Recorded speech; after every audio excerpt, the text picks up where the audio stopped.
వాళ్ళు భాషలు వచ్చినాయని ఎగిరే వాళ్ళు, మనం మౌనంగా నైస్గా ప్రేమ కలిగిన మా తండ్రి అని మాట్లాడుకునే వాళ్ళం. పాస్టర్లకి ఐక్యత లేదు, సమాధానం లేదు, ఒకరితో ఒకరు మాట్లాడుకోరు, ఒకరినొకరు ప్రేమించరు. ఎప్పుడన్నా కనపడితే మాత్రం ప్రజలు బ్రదర్ అని చేయబట్టుకుని ఊపుతూ ఉంటారు, వదలరు. అందుకే ఇదివరకు ఒక పాట పాడేవాడు నాన్న, చేతులు కలసిన హృదయం కలువదు, పై పైకి వందనాలందురు, మరి వారేలా నీతి మంతులౌదురు, మానవులందరూ ఒక్కటేనని, బలిలో మన దేవుడు ఒక్కడేనని. మానవులందరూ ఒకటే అంటాం, విశ్వాసులు ఉండే మనం, పాస్టర్లు ఉండే మనం, కష్టం ఉండే మనం అంటాం. కానీ విశ్వాసికి పడదు, సావుకుడికి పడదు, చర్చిలకి పడవు. ఒకే లైన్లో 2 చర్చలు ఉంటే ఈ మైకు వాళ్ళకెళ్ళి ఆ మైకి వీళ్ళకెళ్ళి పెట్టుకుంటారు. ఎంత గొడవ తెలుసా, భయంకరం. దేవుడు నీ ప్రార్థన ఎలా ఆలకిస్తాడు, ఆ ప్రార్థన ఎలా ఫలిస్తుంది, ఎలా ఫలిస్తుంది చెప్పండి. అందుకే ఉంటుంది. సావుకులే ప్రేమించుకోలేరు, సావుకులే సమాధానంగా ఉండలేరు, ఒక కుటుంబంలో వాళ్ళే సమాధానంగా ఉండరు, ఒక వీధిలో వాళ్ళే సమాధానంగా ఉండరు, ఒక చర్చిలోకి వెళ్ళేవారే సమాధానంగా ఉండరు. ఆడేమో పాకిస్తాన్ ఇండియా బార్డర్ లాగా, ఎక్కడేమో వీళ్ళు 3వ లైన్ వాళ్ళు, మనకేం పని 4వ లైన్ వాళ్ళతో, మనకేం పని 6వ లైన్ వాళ్ళతో, మనకేం పని 7వ లైన్ వాళ్ళతో. చర్చి వదలగానే ఎర్ర సముద్రం జీలిపోయినట్టు ఇటోళ్ళు ఇటు అటోళ్ళు అటు వెళ్ళిపోతారు. చూసినా కానీ పలకరీలు, వీళ్ళు ఎవరో శత్రువులు అన్నట్టు చూస్తారు, ఒక వందనాలు కూడా చెప్పుకోరు. దేవుడిని ప్రార్థన ఆలకిస్తాను. నువ్వు గంట సేపు ప్రార్థన చేస్తే మాత్రం ఉపయోగం ఉందా? నీ తోటి సహోదరుని నువ్వు ప్రేమించకపోతే,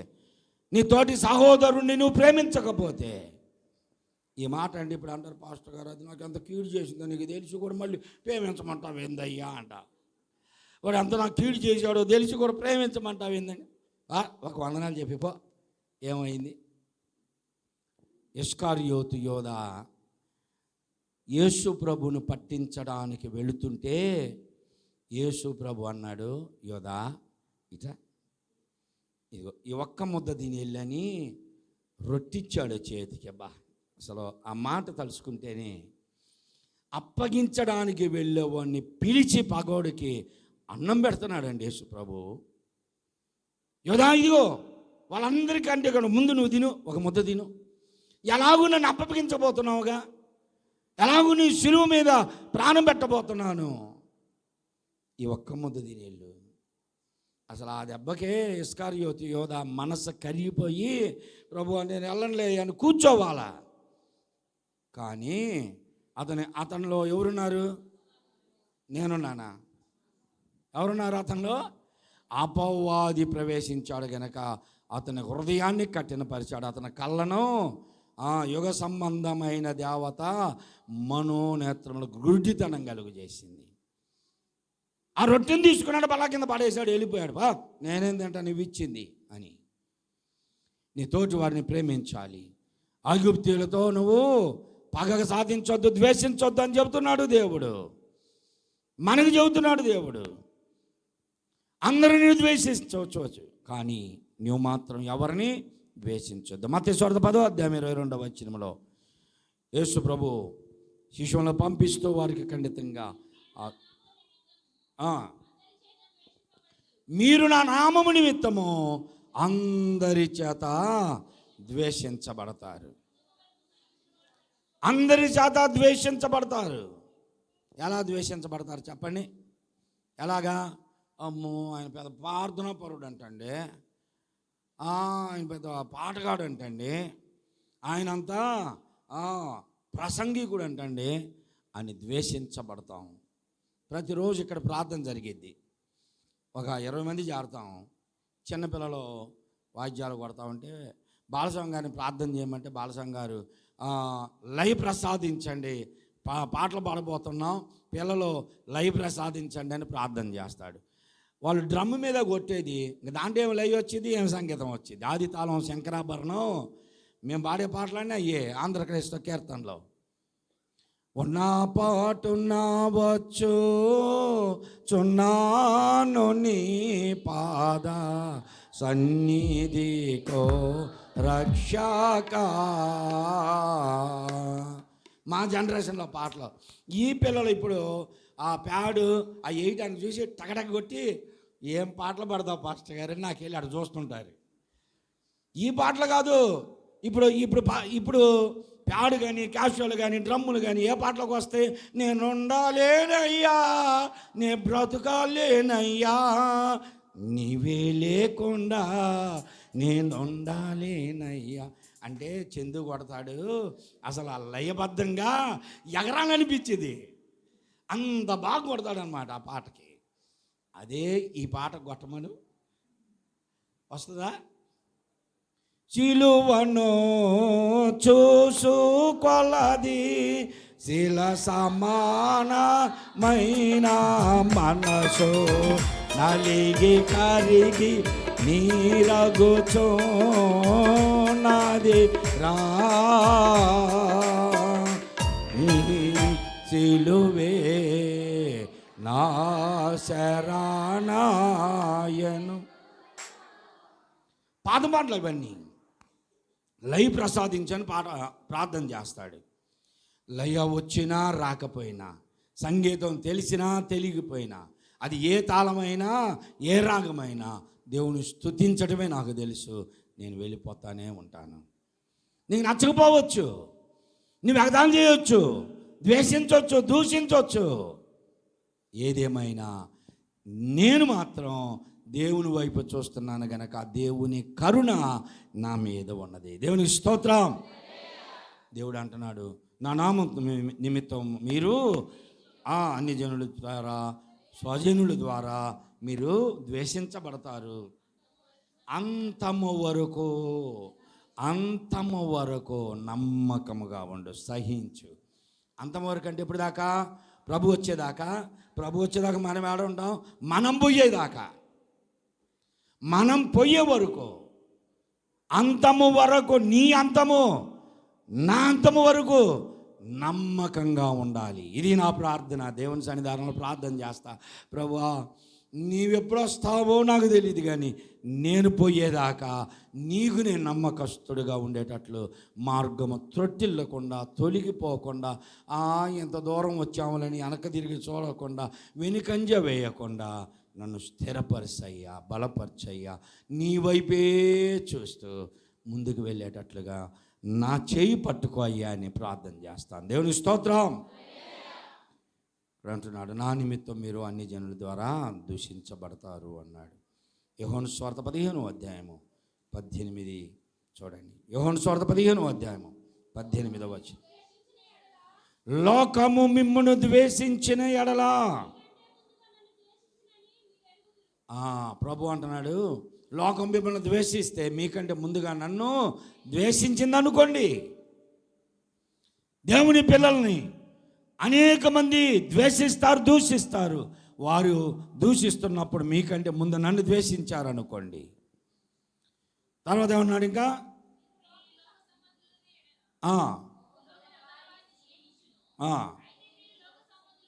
మీరు లోక సంబంధులు అయితే లోకం మిమ్మల్ని ప్రేమిస్తుంది, అయితే మీరు లోక సంబంధులు కారు. మీరు లోక సంబంధులైతే లోకం మిమ్మల్ని ప్రేమిస్తుంది. దేవుని స్తోత్రం చెప్పండి అందరూ. దేవుని స్తోత్రం చెప్పండి. లోకము, మీరు లోకస్తులైతే లోకం కూడా మిమ్మల్ని ప్రేమిస్తుంది. తమ జాతి వారైతే, తమ వర్గము వారైతే ఆ సేవకుడు ఎక్కువగా ప్రేమిస్తున్నాడు. ఇప్పుడు మీకు తెలిసిన పాస్టర్లు మొత్తాన్ని గుర్తుపెట్టుకోండి, పెద్దవాళ్ళని. ఏ సంఘమైనా చూడండి, పెద్ద సంఘాలని, ఆ సంఘంలో ఉన్న సేవకుడు ఏ క్యాస్టో ఆ క్యాస్టో లేదు అన్న చుట్టూ పెత్తనాలు చేస్తూ ఉంటారు.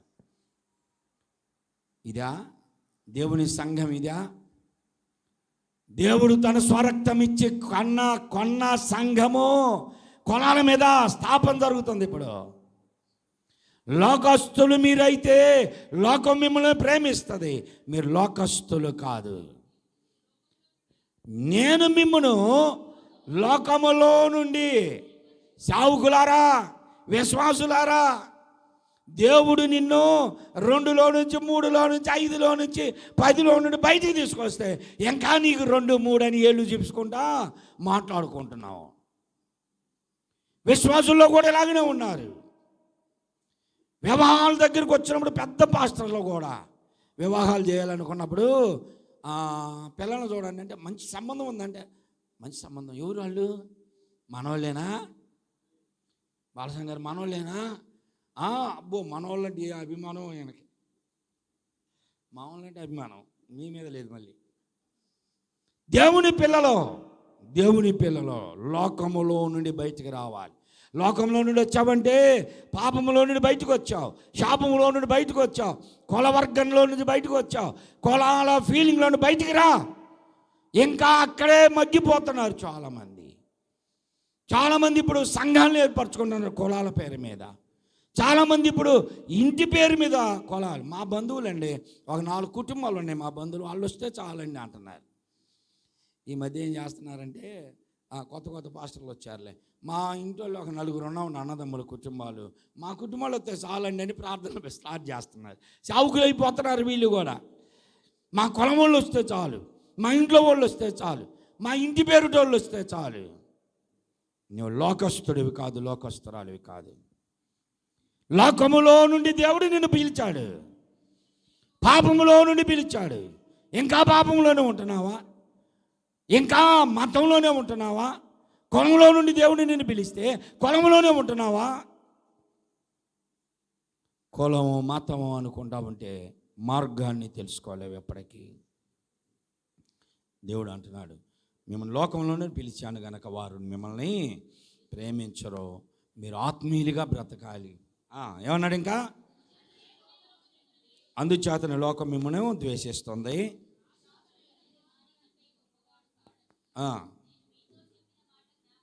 23వ వచనం చదవండి.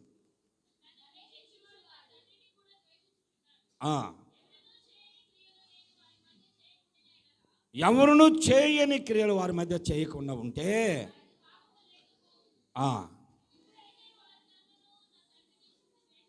ఇప్పుడైతే వారు నన్నును నా తండ్రిని కూడా ద్వేషిస్తున్నారు. ఇప్పుడు లోకస్తులంతా ఎందుకు యేసు ప్రభుని ద్వేషిస్తున్నారు? యేసు ప్రభుని ద్వేషిస్తున్నారు కారణం ఏమిటి అంటే, లోకములో ఎవ్వరూ చేయని గొప్ప కార్యాలు యేసు ప్రభు చేశాడని ప్రకటించబడుతుంది కనుక వారందరూ ప్రభుని ద్వేషిస్తున్నారు. దేవునికి స్తోత్రం. వారు ద్వేషిస్తే ద్వేషించారు. నీవెందుకు ద్వేషిస్తున్నావు ప్రభుని?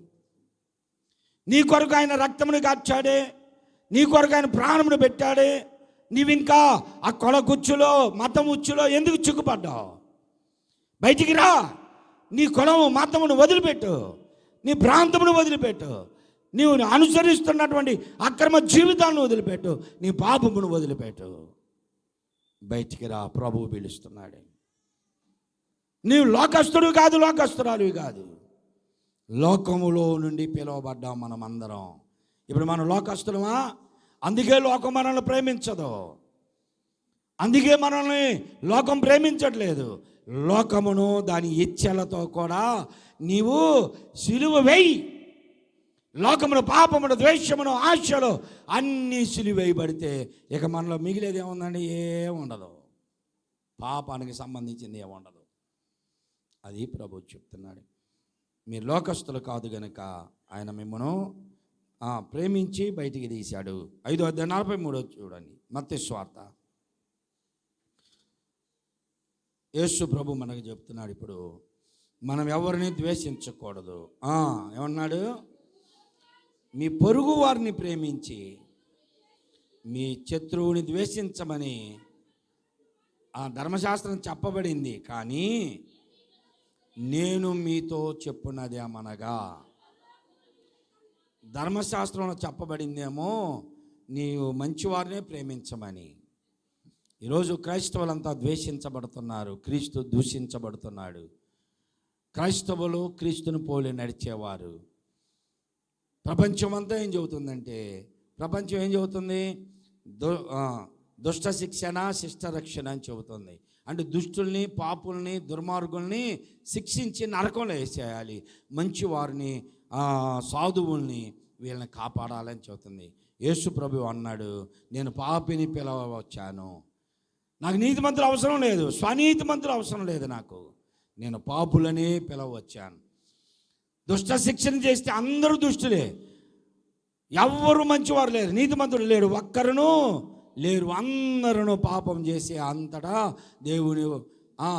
దేవుడు ఇచ్చే మహిమను పోగొట్టుకుంటున్నాం. కాబట్టి ఇప్పుడు అంటున్నాడు, దుష్ట శిక్షణ శిష్ట రక్షణ కాదు చేయాల్సింది, మనము దుష్టుల్ని, పాపుల్ని ప్రభు దగ్గరికి తీసుకురావాలి. ప్రభు రక్తం ద్వారా కడగబడితే వారందరూ నీతిమంతులుగా మార్చబడతారు. దేవునికి స్తోత్రం. ఇప్పుడు అంటున్నాడు, ఏమన్నాడు? మీరు మీ శత్రువును ప్రేమించి శత్రువును ద్వేషించి మిత్రులను ప్రేమించమని చెప్పబడడం విన్నారు కదా. నేను చెప్పున్నదేమనగా, మీ పరలోకమందున్న తండ్రికి మీరు కుమారులు కుమార్తెలు అగునట్లు. ఎవరిని ప్రేమించాలమ్మా? మరి నాకు ఎవరిని ప్రేమిస్తావు? ఎవరిని? నాకైనా బయటికి అనరు.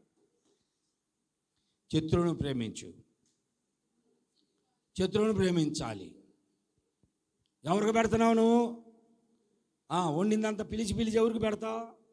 నీతో బాగుంటే, నీకు బాగా నీకు సహాయపడితే, నువ్వు చెప్పినవన్నీ వాళ్ళు వింటా ఉంటే, నువ్వు ఎంతసేపు ఏం గొప్పలు చెప్పినా, నిజమేనన్నా నీకంటే గొప్ప ఎవరున్నారన్నా, నీ అంత మంచోళ్ళు ఎవరన్నా, అది కాదు వదినా, వాళ్ళు ఏంది ఆ పిల్ల నీ గురించి అట్ట చెప్పిద్ది, నువ్వు ఎంత మంచిదానివి అయితే అన్నప్పుడల్లా మనం వెళ్ళిపోతూ ఉంటాం, వైకి లెగుస్తూ ఉంటాం.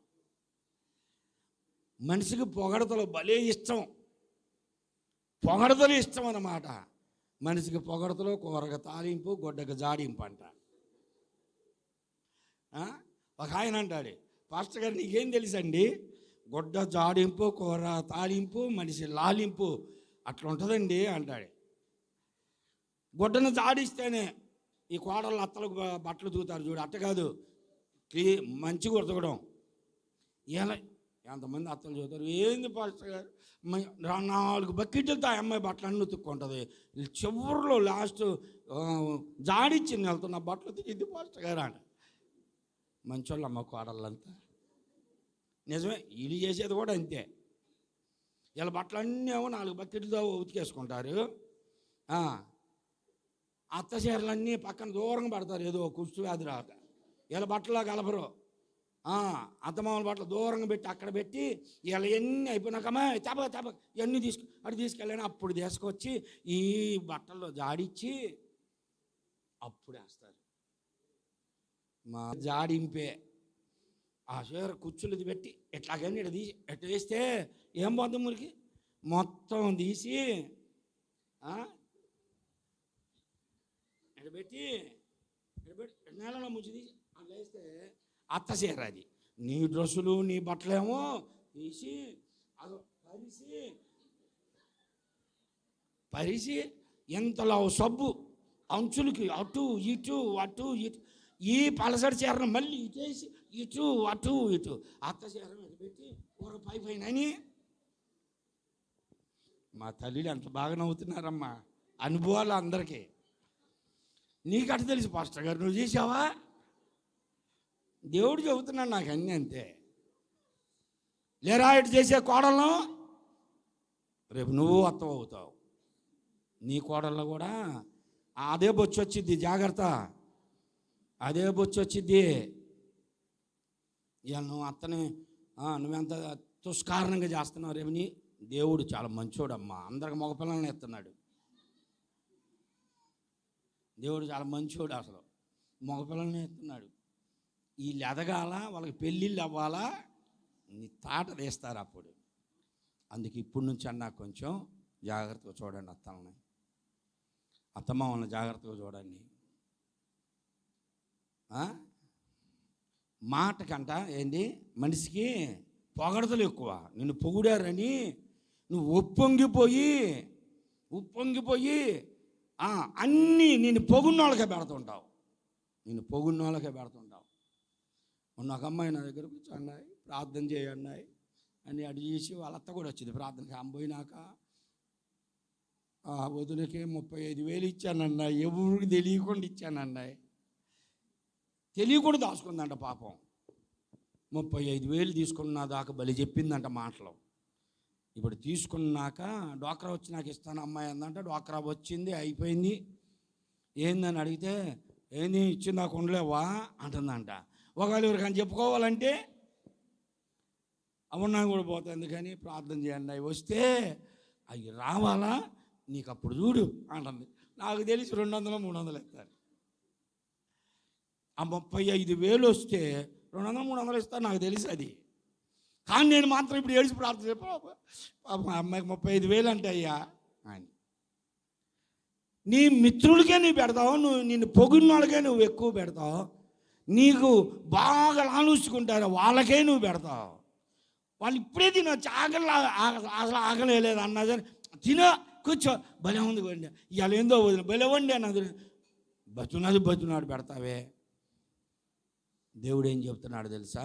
నీ శత్రువుకు భోజనం పెట్టు. ఎవరికి పెడతావు? రేపటి నుంచి నాకు పెట్ట, నేనే మీ శత్రువుని. ఎందుకు? ఇప్పుడు చెప్పాక మా అత్తలకన్నీ నేర్పిస్తున్నాడు అయ్యనా. ఇప్పుడు అదే మీరు అనుకుందా మనసులో? అనుకోలేదమ్మా? అనుకోకపోతే దేవుని స్తోత్రం చెప్పండి. సగం మంది చెప్పారంటే సగం మంది మనసులో ఉంది. మగవాళ్ళకు కూడా ఉంది. ఇందాక ఒక మాట చెప్పేసరికి అన్నీ ఆడవాళ్ళకి నేర్పిస్తాడండి ఆ పాస్టర్ గారు. ఫోన్లు మాట్లాడుతున్నాడు అది ఇది అని. వాళ్ళకి నా మీద ద్వేషమే. ఈ చెప్పారని మీకు నా మీద ద్వేషం. కాబట్టి మీ శత్రువు ఎవరు? నేనే. నాకు పెట్టండి. దేవుడు చెబుతున్నాడు ఇప్పుడు, నీ శత్రువుని ప్రేమించు, నీ శత్రువుని పిలిచి నువ్వు భోజనం పెట్టు. సొలొమోను ఏమన్నాడంటే, నీ శత్రువుకు భోజనం పెట్టిన అలా నిప్పులో కుంపటి వారి నెత్తి మీద పెట్టినట్టు ఉంటుందంట. శత్రువు ఇంటికి వెళ్ళి మనం అన్నం తినగలమా? ఒక్కరోజు కూడా వాళ్ళని మాట వరుస కూడా అన్నం తిందురా అనలా. కానీ వాళ్ళు మనకు అన్నీ పెడుతున్నారు. వాళ్ళ ఇంటికి పోయి మనం అన్నం తింటే ఎలా ఉంటుందండి? మనకి ఎలా ఉంటుంది? మీకు తెలీదా? అనుభవంలోకి రాలేదా? ఆ నోములు రానికి ఒక్క పూట కూడా మేము పోబెట్టలా. ఆ నోములు రాని మమ్మల్ని అన్నానికి పిలిచి తినండి అని పెడతా ఉంటే మాకు అనిపించింది, అమ్మాయికి ఒక్క ముద్ద కూడా పెట్టలేం మేము అని నిప్పులు కొండ పెట్టినట్టు ఉంటుందా? అంతేనా రాణి?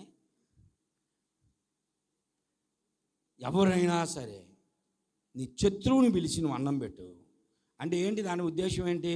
నీవు చేయాలనుకున్న మేలు ఏదైనా నీ శత్రువు చేయి. అది దేవుని ఉద్దేశం.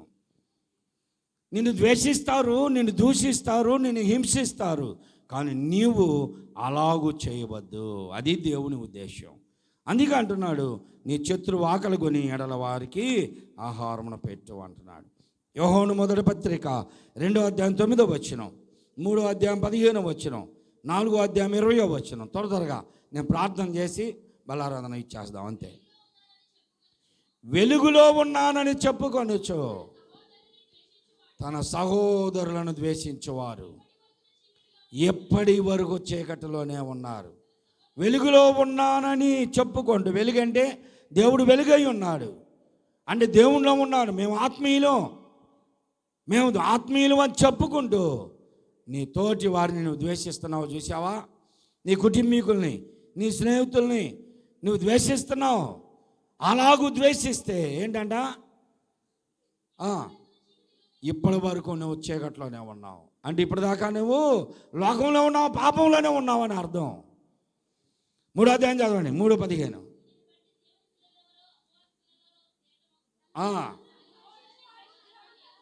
తన సహోదరులను ద్వేషించువారు, తన సహోదరుల్ని ద్వేషించువారు నరహంతకులు. ఎవరంట? ఏమవుతారు? నరహంతకులు. సహోదరుల్ని ద్వేషిస్తే నువ్వు ఎవరిని ద్వేషించొద్దు, దూషించొద్దు. నువ్వు నరహంతులు కావద్దు, ద్వేషించొద్దు. ఏ నరహంతుకుని యందును నిత్య జీవం ఉండదు. నరహంతకులుగా అవ్వద్దు. నరహంతకులు అంటే నరుణ్ణి హత్య చేసి, దూషించి, సేవకులను ద్వేషించి, దూషించి చేయకూడదు. నరహంతులు కావద్దు. మీరు దేవునికి ఇష్టలుగా బ్రతుకుదాం. దేవునికి ఇష్టలుగా బ్రతుకుదాం. ఎప్పుడు వస్తానండి, దేవుడు అత్యధికంగా దీవిస్తాడు. ఎందుకో తెలుసా? దేవునికి స్తోత్రం చెప్పండి ఒకసారి అందరూ. వినండి. విధవరాలి ఇంటికి ఏలియాని దేవుడు పంపించాడు.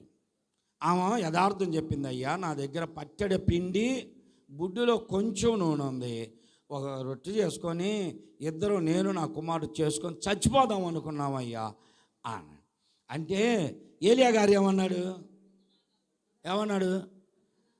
వాస్తవంగా నువ్వు చెప్పింది పచ్చడి పిండే ఉంది, కొంచెం నూనె ఉంది, యెహోవా జీవము తోడు నేను చెబుతున్నాను, నువ్వు వెళ్ళి మొట్టమొదటి అందులోని ఒక చిన్న అప్పం చేసి తీసుకురా.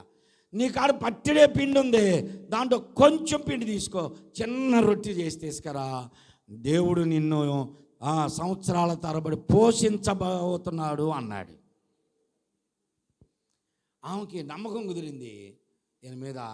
అలాగైతే నేను చేసి ఇక్కడికి చేలోకి తెచ్చే బదులు నువ్వే నా ఇంటికి రాయి అని తీసుకెళ్ళింది. దైవజనుడు అధికారంగా చెప్పాడు. ఈరోజు నేను కూడా అందుకే అధికారంగా మీకు చెప్తున్నాను, దేవునికి ఇవ్వండి, నాకు ఇచ్చి నన్ను శోధించండి, అప్పుడు పట్టరాని విస్తారమైన దీవెనలు కుమ్మరిస్తానన్నాడు దేవుడు. దేవునికి ఇవ్వాల్సింది నువ్వు బిగపడుతున్నావు, నీది నువ్వే తింటున్నావు, దేవునిది కూడా నువ్వే తింటున్నావు. అందుకే నువ్వు అభివృద్ధిలోకి రావట్లా, అందుకే నువ్వు నష్టపోతున్నావు, అందుకే దేవుని పని ఆగిపోతుంది. ముందు దేవుని పనిని ప్రోత్సహించు, దేవుడు నిన్ను అత్యధికంగా దీవిస్తాడు. దేవునికి సమర్పించేద్దాం. 2 రెఫరెన్స్ చెప్పి ముగిచ్చేస్తాను నేను. చూడండి ఇక్కడ ఏమంటున్నాడంటే, తన సహోదరుని ద్వేషించేవాడు నరహంతకుడు అన్నాడు. మనం అలాగా మన సహోదరుని మనం ఎవరు ద్వేషించొద్దు, దూషించొద్దు. మలాకీ గ్రంథము 1వ అధ్యాయము 2-3 వచనాలు. మలాకీ గ్రంథము 1వ అధ్యాయం 2-3 వచనాలని.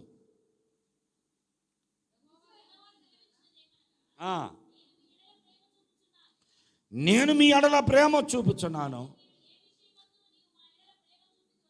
మలాకీ గ్రంథము 1వ అధ్యాయము 2-3 వచనాలు.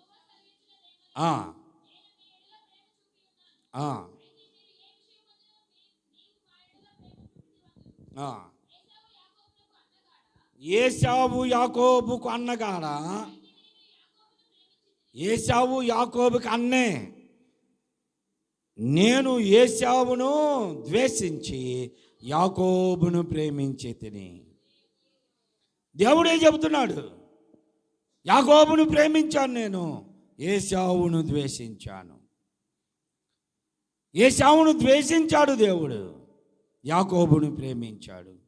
అంటే దేవుడే ఇలా వ్యత్యాసాలు చూపొచ్చా అనుకుంటారు. ద్వేషించడం అంటే దేవుని దృష్టిలో యాకోబును ప్రేమించినంత ప్రేమ ఏశావు మీద లేదు. ఒక తల్లి పిల్లలందరినీ ప్రేమిస్తుంది. తల్లి ప్రేమలో వ్యత్యాసం ఉండదు. కానీ ఉన్న నలుగురిలో ఎవరినన్నా ఒకరిని ఎక్కువగా ప్రేమిస్తుంది. ఆ ప్రేమ అత్యధికంగా ఉంటుంది. మిగిలిన వారి మీద అంత ప్రేమ ఉండకపోవచ్చు, అయితే వారిని ప్రేమిస్తానే ఉంటుంది. ఇప్పుడు దేవుని ఉద్దేశం ఏంటంటే, ఏశావును ద్వేషించాను అంటే అసలు నిరాకరించానని కాదు, యాకోబును ప్రేమించినంతగా ఏశావుని నేను ప్రేమించాలా అని అర్థం. ఈ దినాన మనల్ని దేవుడు మొదటి ఇశ్రాయేలు జనాంగము, నూతన జనాంగము 2 తేడా ఉంది. దేవుని ప్రజలైన ఇశ్రాయేలులను దేవుడు ప్రేమించాడు, అంతకంటే ఎక్కువగా నూతన జనాంగమైన ఇశ్రాయేలుని ప్రేమించాడు. ఎట్లనగా మనం ఇంకను పాపులమై ఉండగానే ఆయన మన కొరకు సిలువలో తన ప్రాణమును పెట్టి మన కొరకు ఆయన రక్తమును చిందించాడు. దేవుని స్తోత్రం. అంతగా ప్రేమించాడు, ప్రాణము పెట్టునంతగా ప్రేమించాడు. సమస్తమైన ద్వేషమును కపటమును మాని ఎఫెసీ పత్రిక 4:31 వచనం అంటున్నాడు. ఎఫెసీ పత్రిక 4:31, హెబ్రీ 1:9. సమస్తమైన ద్వేషమును, కోపము, క్రోధము, దూషణ, సకలమైన దుష్టత్వమును మీరు విసర్జించండి. ఒకరి ఎడల ఒకరు దయ కలిగి ఉండాలి. మనం ద్వేషించవలసింది ఇవి, తోటి సహోదరుల్లో విశ్వాసంలో కాదు. మనం ద్వేషించాల్సింది సమస్తమైన కపటమును, ద్వేషము, కపటము, కోపము, అల్లరి, ఇవన్నిటిని ద్వేషించాలి. హెబ్రీ పత్రిక 1:9 అంటున్నాడు చూడండి. నీవు నీతిని ప్రేమించి దుర్నీతిని ద్వేషించితివి, అందుచేత దేవుడు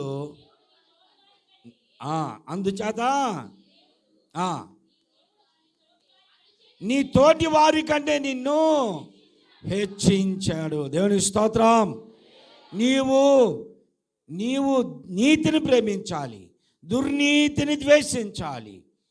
అలాగూ ఉన్నట్లయితే పాపమును ద్వేషించి, లోకమును ద్వేషించి, శాపమును ద్వేషించి, దుర్నీతికి దూరముగా బ్రతికితే, నీతిని ప్రేమిస్తే, మనతోటి వారి కంటే దేవుడు మనలను అత్యధికముగా హెచ్చిస్తాడు. దేవునికి స్తోత్రం. ఏది కావాలి నీకు? అందరికంటే నీవు అత్యధికముగా ఆశీర్వదించబడడం కావాలా? అందరికంటే నీవు దీవించబడడం కావాలా? ఉన్నత దశలో ఉండాలా? ఉన్నత దీవెనలు కావాలా? అలాగైతే నీవు అందరికంటే ఏం చేయాలి తెలుసా? నీతిని ప్రేమించు, దుర్నీతిని ద్వేషించు. ఒక పాట పాడేవాళ్ళం, ప్రేమించుచున్నావు నీతిని, దుర్నీతిని ద్వేషించినావు, అందుసే నీతోటి వారి కంటే ఆనంద తైలముతో తండ్రిని అధికంబుగా నభిషేకించెను, ఆనందమానందమాయను నాదు ప్రియా కుమారుని. మనల్ని చూసి ఆనందించే దేవుడు ఆయన చెప్తున్నాడు, నువ్వు నీతిని ప్రేమించు, దుర్నీతిని ద్వేషించు, లోకంలో ఉన్న చెడుని ద్వేషించు, పాపమును ద్వేషించు, నీతిని ప్రేమించు, నీతిమంతుడైన దేవుణ్ణి ప్రేమించు, ఆయన పాదాలు పట్టుకో. ఎందుకనగా దేవుడు మనల్ని ప్రేమించాడు, ఆయన దూషణ పాలయ్యాడు. యెషయాగ్రంథం 53వ అధ్యాయము, యెషయాగ్రంథం 53వ అధ్యాయము 3వ వచనం చదవండి, ప్రార్థన చేద్దాం.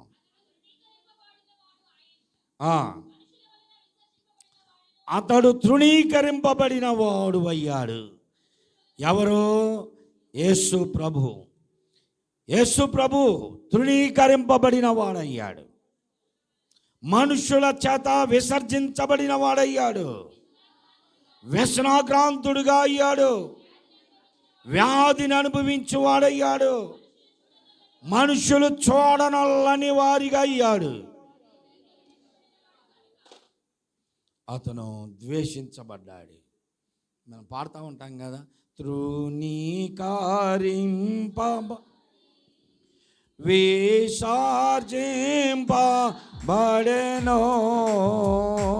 తృణీకరింపబడి విసర్జింపబడెను,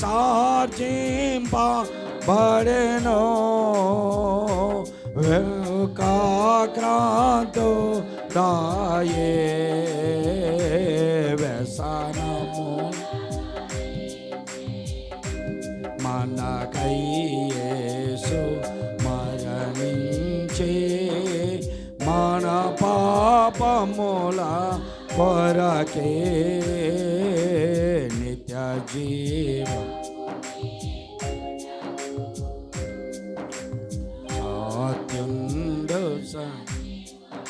తృణీకరించబడ్డాడు, ఆయన ద్వేషించబడ్డాడు, మనుషులు చూడనల్లని వాడయ్యాడు, వ్యసనక్రాంతుడిగా మార్చబడ్డాడు, మనుషుల చేత ద్వేషించబడ్డాడు. ఆయన దూషించబడి తృణీకరించబడి మనుషులు చూడనల్లని వాడిగా అయిపోయి, సొగసైనను స్వరూపమైన లేనివాడిగా తన దేహమంతా నలగొట్టబడి మరణంలోనికి అప్పగింపబడి రక్తమంతా చిందించి మనకు రక్షకుడయ్యాడు ఆయన. దేవునికి స్తోత్రం. నీవు ద్వేషించబడ్డావని నిరాశ చెందవద్దు. నీవు ద్వేషించబడ్డావని నిరుత్సాహమును గురి కావద్దు. నిన్నెవరు ద్వేషించారు, ఎవరు దూషించారు, ఎవరు హేళన చేశారు, ఎవరు నిన్ను తృణీకరించారు, వారి మధ్యలోనే నిన్ను హెచ్చించి గనుడిగా గండ్రాలుగా చేయబోతున్నటువంటి దేవునికి తగ్గింపు కలిగి దీనుడిగా ఆయన మాటకు లోబడు. ఆయన నిన్ను ఆశీర్వదిస్తాడు. దేవుని స్తోత్రం, హల్లెలూయా. దేవుడి మాటలు దీవించిన గాక, ఆమేన్. అందరూ లేచి నిలబడండి. ఒక చరణం పాడుకొని నేను ప్రార్థన చేసి మీ మధ్యలోనికి ప్రభు యొక్క రక్త మాంసాలను పంపిస్తా. అందరూ లేచి నిలబడండి. సిలువలో సాగింది యాత్ర, కరుణామయుని సిలువ యాత్ర అనే పాట పాడదామండి. అందరూ కలిసి. సిలువలో ఆఘోర కల్వరిలో తులువులా మధ్యలో వ్రేలాడిన యేసయ్యా,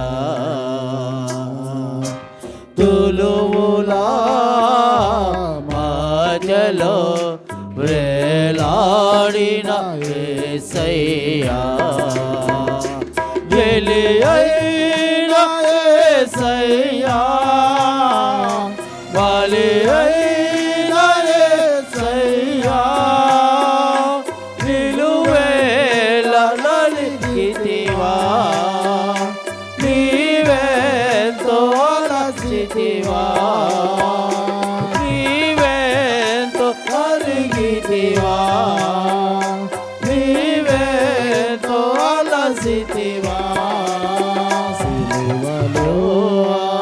సిలువలో ఆఘోర కల్వరిలో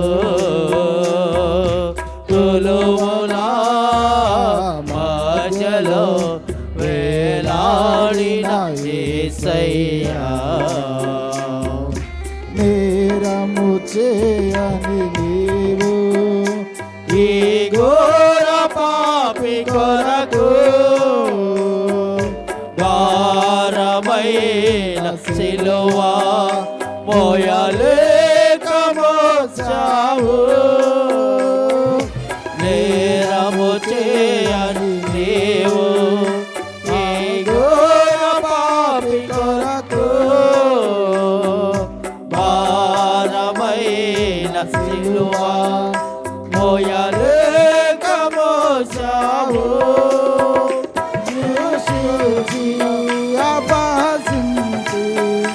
హింసించిరా నేను, హింసించి అపహసించి హింసించిరా నేను, ఊహకు అందదు నీ త్యాగమేసయ్యా, ఊహకు అందదు నీ త్యాగమేసయ్యా, బలియైన యేసయ్యా, బలియైన యేసయ్యా, నిలువేల నలిగితివా, నీవెంతో అలసితివా, నిలువేల నలిగితివా, నీవెంతో అలసితివా. సిలువలో ఆఘోర కల్వరిలో తులువులా మధ్యలో వేలాడిన యేసయ్యా, నాదు పాపమే సిలువకు గురి చేసే, నాదు దోషమే నిన్ను అణువణువున హింసించే, నాదు దోషమే నిన్ను సిలువకు గురి చేసే, నాదు దోషమే నిన్ను అణువణువున హింసించే, నీవు కాచిన రక్తధారలే నా రక్షణాధారం, నీవు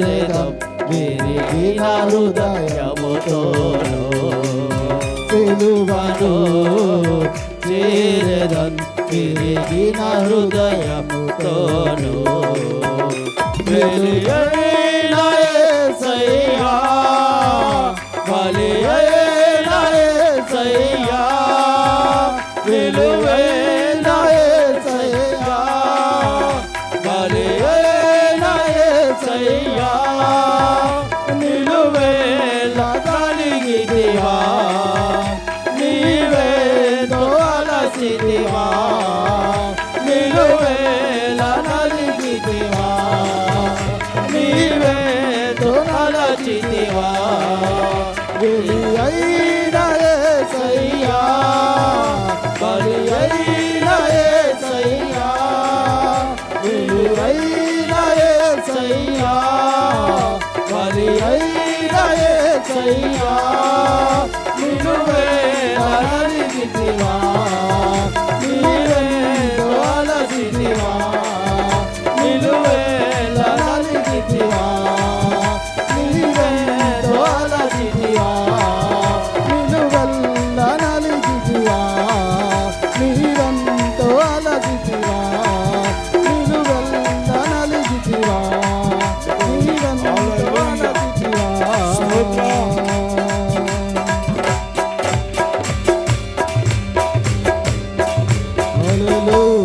హల్లెలూయా స్తోత్రం అందరూ మోకరించి కళ్ళు మూసుకోండి. హల్లెలూయా అందరూ మోకరించి కళ్ళు మూసుకోండి. ప్రార్థన చేసుకుందాం. ప్రేమ నమ్మకములు గల మా పరలోకపు తండ్రి, మీ ప్రియకుమారుడు మా రక్షకుడైన యేసుక్రీస్తు పరిశుద్ధ నామములో ఈ మధ్యాహ్న కాల సమయంలో మా ప్రభువా కాలాతీతమైన విస్తారమైనటువంటి వాక్యము చేత ఈ మధ్యాహ్న కాల సమయంలో మాతో మాట్లాడినందుకు మీకు వందనాలు, స్తోత్రాలు నాయన. లేయా ద్వేషించబడుట చూసి యెహోవా ఆమె గర్భమును తెరిచెను అని మేము చదువుకున్నామయ్యా. దేవా తన ఆ భర్త ద్వారా ద్వేషించబడింది, తన చెల్లి ద్వారా ద్వేషించబడింది. కనుకనే మీరు ఆమెను హెచ్చించారు, ఆశీర్వదించారు. యేసేపు ద్వేషించబడ్డాడు కనుక అతనిని మీరు ఆశీర్వదించి నాయకునిగా ఉంచారు అయ్యా. ఈ దినాన్ని మేము కూడా అయ్యా మా జీవితాల్లో ఎక్కడ ఏ విషయాల్లో ఇతరుల ద్వారా, స్నేహితుల ద్వారా, కుటుంబీకుల ద్వారా, అన్నదమ్ములు, అక్క చెల్లెలు, బంధుమిత్రులు, సంఘస్థుల, విశ్వాసులు ఎక్కడ మేము ద్వేషించబడ్డాము అక్కడే మీరు హెచ్చిస్తున్నందుకు వందనాలు, స్తోత్రాలు అయ్యా. దేవా మీరు దూషించబడ్డారు కదయ్యా, మీరే వ్యసనాక్రాంతుడిగా మారారయ్యా, నిరాకరించబడ్డారయ్యా. మీరే నాయన మిమ్మల్ని అనేక మంది అసహించుకున్నారు, నిరాకరించారు. మనుషులు చూడనల్లని వానిగా అయిపోయావయ్యా. ఆయనను మమ్మల్ని ప్రేమించావు, ఆయనను మీరు మమ్మల్ని ప్రేమించారు నాయన. మా కొరకు సిలువలో ప్రాణమును అర్పించావు. శరీరమంతా నగడు చాళ్ళ వల్ల దున్నబడి, చేతులలో కాళ్ళలో మేకులు కృచ్చబడి, ప్రక్కలో బల్లెముతో పొడవబడి, ఆఖరి రక్తపు బొట్టు వరకు కూడా మా కొరకు చిందించి మమ్మల్ని రక్షించి మాకు రక్షకుడు అయినందుకు వందనాలు, స్తోత్రాలయ్యా. ఇది నాన్న తండ్రి, మీరు మాకు ఇచ్చినటువంటి రక్షణను బట్టి ప్రార్థిస్తున్నాం. మీ రక్త మాంసాల్లో పాలు పొందబోతున్నామయ్యా. వాక్యం ద్వారా మమ్మల్ని బలపరిచారు, వాక్యం ద్వారా స్థిరపరిచారు దేవా. ఇదిగో నీ రక్త మాంసాల ద్వారా నీతో ఐక్యత, ఏకత్వం కలిగిన వారిగా, నీ రాకడ కొరకు ఎదురు చూసేవారిగా అయ్యా మేము సిద్ధపడినట్లుగా మమ్మల్ని బలపరచమని అడుగుతున్నాం. నాకంటి చూపు, నోటి మాట, కాలు నడిక, హృదయ తలంపులు, యోచనలు, ఆలోచనలు సమస్తమును బలహీనతలు క్షమించి యోగ్యపరిచి యోగ్యునిగా పాత్రలో చేయించడానికి సహాయం దయచేయండి. చేరి వచ్చిన ప్రతి ఒక్కరూ కూడా ఆ రీతిగానే మా ప్రభు అనేక మంది నాయన యోగ్యులుగా ఉండినట్లుగా సహాయం దయచేయండి. వారి ప్రతి విధమైన బలహీనతను క్షమించి యోగ్యపరిచి యోగ్యులుగా పాత్రలో చేయించడానికి సహాయం దయచేయమని మా ప్రభువుని మా రక్షకుడైన యేసుక్రీస్తు పరిశుద్ధ నామములో స్తుతించి ఆరాధిస్తున్నాను తండ్రి. ఆమేన్. అందరూ అలానే ఆమేన్. చుపకు సాక్షుండు సజీవుడాయే ధరింపబడే విసర్జింపబడెను.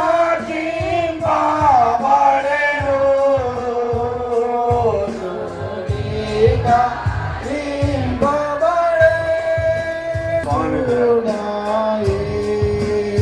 ప్రభు యొక్క పాత్ర తీసుకెళ్ళండి. ఆయనే